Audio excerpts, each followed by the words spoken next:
Welcome to part 4 of our series on Bhagavad-gita. Today we'll discuss the beginning of chapter 3, Karma Yoga. Here's where you can download the text so that you can read along and know what we're talking about. The third chapter of Bhagavad-gita begins with a very important question by Arjuna. He asks Krishna, if you think that intelligence or spiritual meditation is better than fruitive work, then why do you want me to fight this ghastly war? He says, my intelligence is confused by your equivocal instructions, so please make it clear which one is more beneficial for me. So in response to this question, Krishna gives one of his typical, curiously elliptical answers. Krishna says, Arjuna, I've already explained there are two classes of people who realize the self.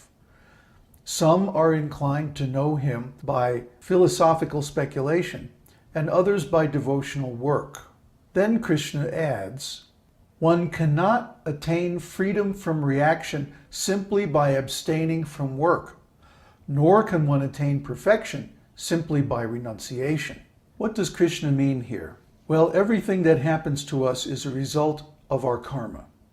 In other words, our previous activities are causes for things that happen to us today.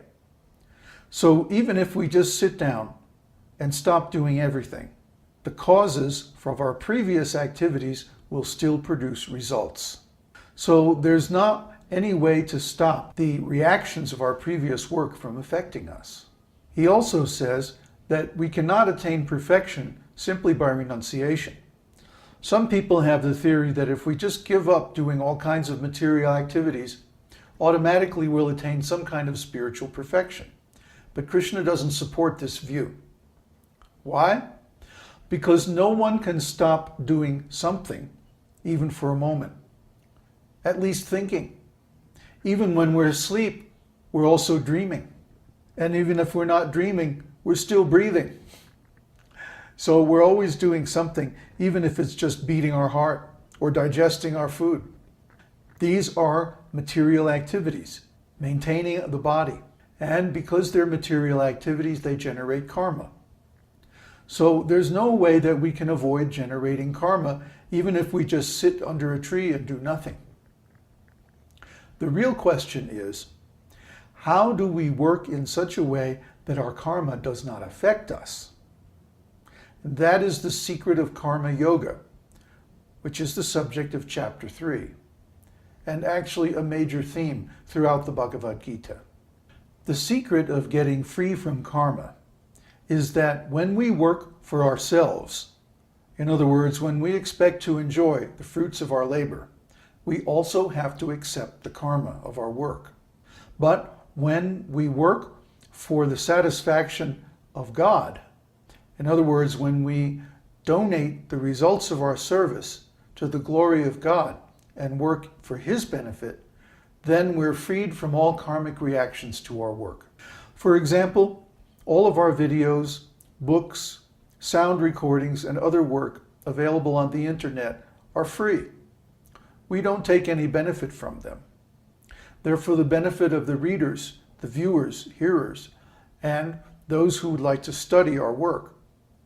Therefore, we publish everything under Creative Commons licensing, because we don't take any income from our publications. Instead, our publications and other works are dedicated to the glory of God.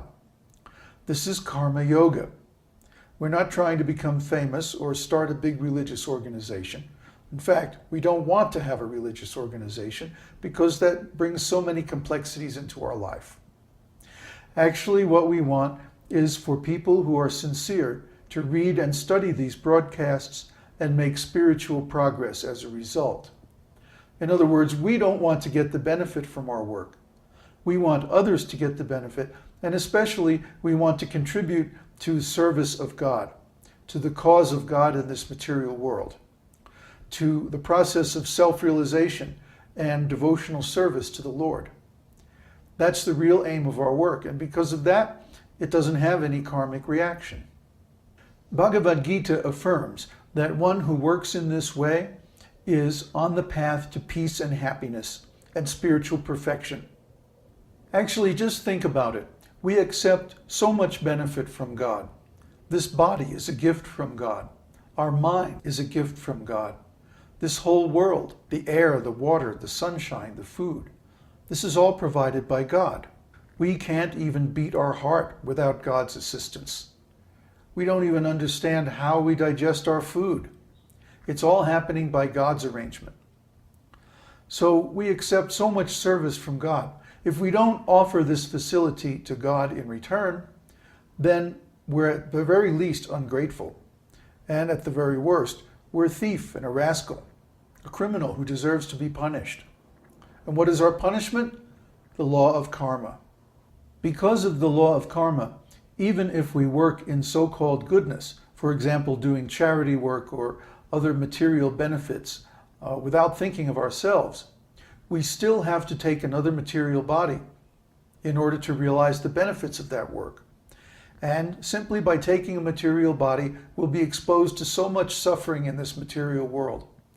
So even if we do work in the mode of goodness, which is recommended, still we have to suffer because of the law of karma. The only way to get free from the law of karma is by offering the result of our work to the Lord.